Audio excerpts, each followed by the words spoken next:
ఏపీలో రామ్ గోపాల్ వర్మ వ్యూహం teaser already చెలరేగుతుంది. August 15న రెండో టీజర్ రిలీజ్ చేస్తుంది టీం రామ్ గోపాల్ వర్మ. ఈ వ్యూహం టీజర్లో కానీ టీడీపీకి వ్యతిరేకంగా, అసలు వ్యూహంలోనే టీడీపీకి వ్యతిరేకంగా ఏదన్నా ఉంటే కబడ్దార్ రామ్ గోపాల్ వర్మ నిన్ను లూడు తీసుకొడతామని చెప్పేసి బండారు సత్యనారాయణ లాంటి లీడర్లు ఆయనకు వార్నింగ్ ఇవ్వగా, వాళ్ళతో పాటు ఇంకొందరు కూడా వార్నింగ్ ఇవ్వగా, అందుకు రామ్ గోపాల్ వర్మ కూడా తీవ్రంగా రియాక్ట్ అయ్యాడు. ఒరే బండారు గేమూర్తి, నువ్వేమన్నా హోమోసెక్సువలరా, మగాళ్ళ యొక్క బట్టలు తీస్తానంటున్నావు, సిగ్గులేదా, చూసుకో నా దెబ్బ డబుల్ డోసులు ఇవ్వబోతున్నావు, నీకు దిమ్మ తిరిగి మైండ్ బ్లాక్ అవుద్ది అని చెప్పేసి రిటర్న్ కామెంట్ చేశాడు, కౌంటర్ ఇచ్చాడు వర్మ. అయితే ఈ వ్యూహంలో ఏముండబోతుంది అంటే, మామూలుగా ఇప్పుడు అందుతున్న సమాచారం బట్టి తాను నమ్మిన, తాను చూసి అనుభవంలోకి వచ్చిన వాటినే ఈ సినిమాలో నేను పెట్టనున్నాను అని చెప్పేసి అన్నాడు. ఇంతకీ ఆ అనుభవాలు ఆయన దృష్టిలోకి వచ్చినవి, ఆయన నమ్మినవి ఏమైంటాయంటే, ప్రో టీడీపీ ఉంటాయా, ప్రో వైసీపీ అంటే కామన్గా ఇంకా ప్రో వైసీపీగానే ఉంటాయి. ఎందుకంటే ఆయన గతంలో లక్ష్మీ ఎన్టీఆర్ అనే ఒక సినిమా తీయడం, ఆ లక్ష్మీ ఎన్టీఆర్ సినిమాలో లక్ష్మీ పార్వతి పాయింట్ ఆఫ్ వ్యూలో ఎన్టీఆర్ని చూపించడం, ఆయన ఎదుర్కొన్న అవమానాలు, దగా అనే కోణంలో కొన్ని ఆర్ఆర్ బీజింగ్లు బ్రహ్మాండంగా పెరగడం, దాని ద్వారా ఏపీలో అసలు ఆ రోజు అధికారంలో ఉన్న టీడీపీ దాన్ని బ్యాన్ చేయడం జరిగింది. ఇప్పుడు అధికారంలో వైసీపీ ఉంది అక్కడ. దానితోడు ఈ వ్యూహము వీటికి సంబంధించిన సినిమాల అనౌన్స్మెంట్కి ముందు ఆయన వైఎస్ జగన్ని కలిసేసి వచ్చిన సందర్భంగా జగన్మోహన్ రెడ్డిని కలిసి వచ్చాయంటే దాని అర్థం ఏముంటుంది, వైసీపీకి ప్రోగానే ఉంటుంది కదా. ఈ లెక్కన దీనిలో ఏముండొచ్చు ఈ వ్యూహంలో, ఆ రోజున తండ్రి చనిపోయిన నాటి నుంచి మొదలుపెట్టాడు జగన్మోహన్ రెడ్డి స్టోరీని. అప్పుడే కదా జగన్మోహన్ రెడ్డి వెలుగులోకి వచ్చింది, బయటకు వచ్చింది, ఓదార్పు యాత్ర మొదలుపెట్టింది. ఓదార్పు యాత్ర తర్వాత పార్టీ వద్దనింది, పార్టీ వద్దంటే పార్టీని వ్యతిరేకించి మళ్ళీ అక్కడ దానిలో బయటకు వచ్చి తాను ఎన్నికల్లో పోటీ చేసి అక్కడ విజయం సాధించి మళ్ళీ ఆ తర్వాత లోక్సభలో నిలబడి సగర్వంగా పిడికిలెత్తి కట్ చేస్తే పార్టీని పెట్టి వైఎస్ఆర్సీపీ అని తన తండ్రి పేరు మీద అక్కడి నుంచి కట్ చేస్తే ప్రతిపక్ష హోదా పొంది అక్కడి నుంచి ఒక పాదయాత్ర చేసి అక్కడి నుంచి 2019లో అధికారపీఠం 151 సీట్లతో అధికారపీఠం ఎక్కి అక్కడి నుంచి ఇప్పుడు మళ్ళీ ఇంకొక 5 ఏళ్ళు కంప్లీట్ చేసుకునే వరకు ఉండబోతుంది. దీనిలో ఇదంతా ఏంటంటే దాదాపు వైసీపీ ప్రోగానే, వైసీపీ ఫేవర్గానే ఉంటుంది.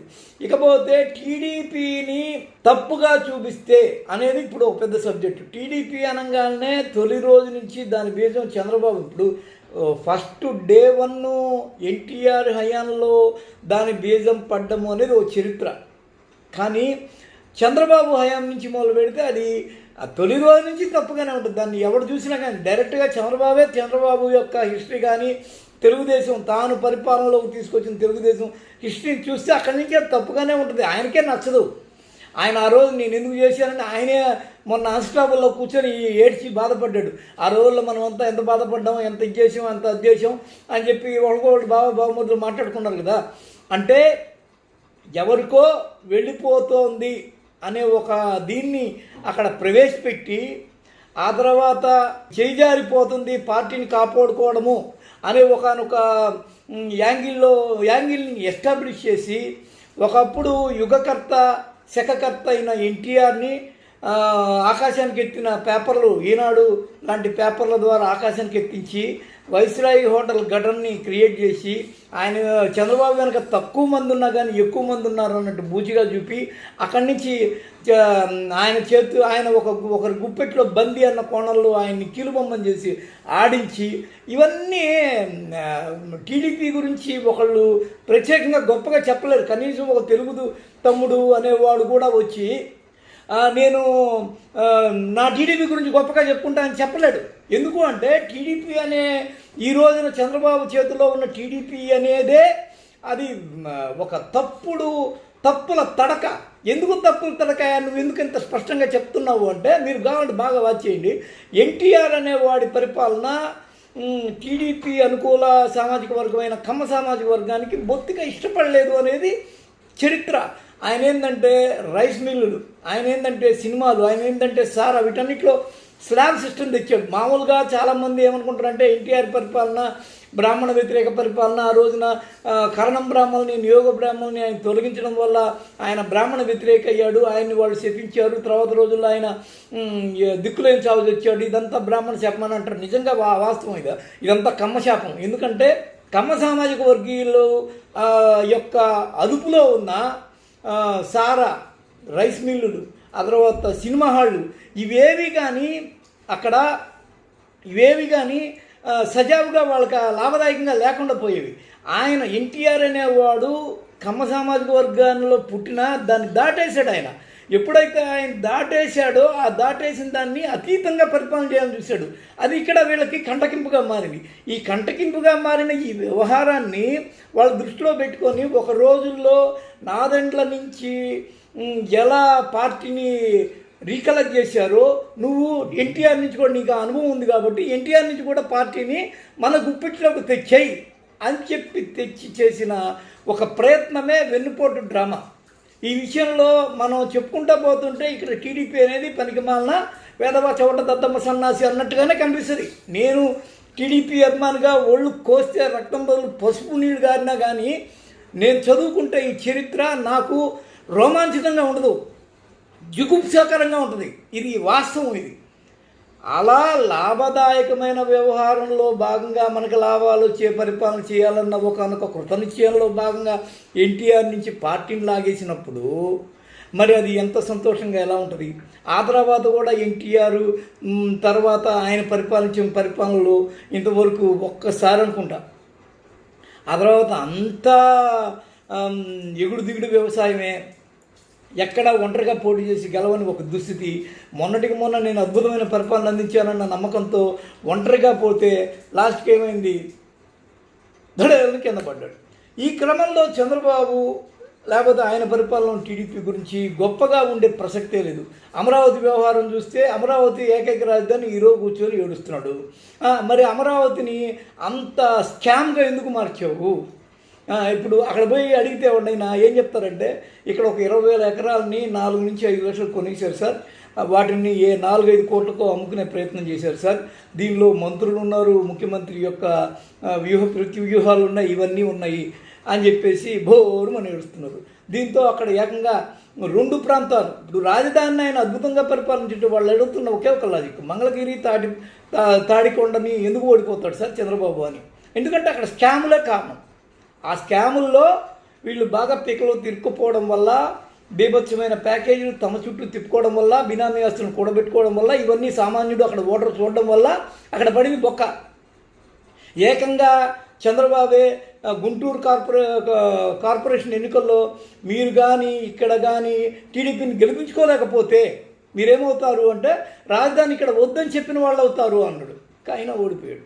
అంటే దాని అర్థమైంది, టీడీపీ ఈ గత 5 ఏళ్ల పరిపాలన కూడా అష్టదరిద్రాలుగా ఉందని డైరెక్ట్గా నిరూపించబడిపోయింది ప్రతి ఎన్నికలో. మరి అలాంటప్పుడు అక్కడ చెడుపుగా కాకుండా బండారు సత్యనారాయణ లాంటి వాళ్ళు మంచిగా చూపించమని ఎలా అడుగుతారు అనేది రామ్ గోపాల్ వర్మ వ్యూహంగా మనకి చాలా స్పష్టంగా తెలుస్తోంది. ఇక్కడ ఈ ఎంత ఇటు తీసి అటేసినా, అటు తీసి ఇటేసినా ఈ లాభ నష్టాల బేరీజులో పడి టీడీపీ ఆనాడే కాదు ఈనాడు కూడా అది ఇట్లాగే ఉంటుంది. కాకపోతే ఇప్పటికి కూడా ఏంటి అంటే, వాళ్ళు టీడీపీ కావాలని ఎందుకు కోరుకుంటారంటే వాళ్ళ లాభం, అంతేగాని ఇక్కడ అభిమానము లేకపోతే ఆప్యాయత అనురాగాలు. ఇదే ఎన్టీఆర్ అనేవాడు లాంటి వాడు ఎంజీఆర్ ఎన్నో చేశాడు, ఎన్నో ఆయన వ్యక్తిగత వ్యవహారాలు ఉన్నాయి. ఆయన తీసుకొచ్చి రోడ్డు మీద ఏం దోయిలా ఎంజీఆర్ని, వాళ్ళు ఆయన ఉన్నంత వరకు గౌరవంగా చూసుకున్నారు, ఎంతో జరిగినాయి. అభిమానం అంటే అలా చూపించారు.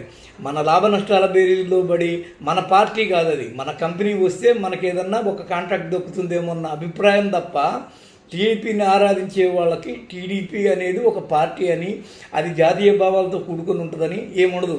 చంద్రబాబును కూడా వీళ్ళందరూ కలిసి ఏం చేశారు, వాల్ స్ట్రీట్ జర్నల్లో పడ్డ పేరున్న ప్రఖ్యాతులున్న చంద్రబాబు అనేవాడు రాష్ట్రపతులు ప్రధానుల్ని నియామకాల్లో ముఖ్య పాత్ర పోషించినోడు, ఉభయ తెలుగు రాష్ట్రాలకి ముఖ్యమంత్రిగా పరిపాలన చేసినోడు. ఈ రోజున ఆ 29 గ్రామాలకి లోబడిపోయి కొన్ని రోజులు పోతే జనసేన కానీ ఈ ఎన్నికల్లో కొద్దిగా పికప్ అయితే జనసేన ముఖ్యమంత్రి అభ్యర్థి అడిగితే ఈయన ఉప ముఖ్యమంత్రిగా ఉండి లాస్ట్కి చెప్తున్న ఒక ఊహకి ఉండి తన స్థానాన్ని పరపతి ఇంకొద్ది కూడా కోల్పోయే పరిస్థితి ఉంటుంది.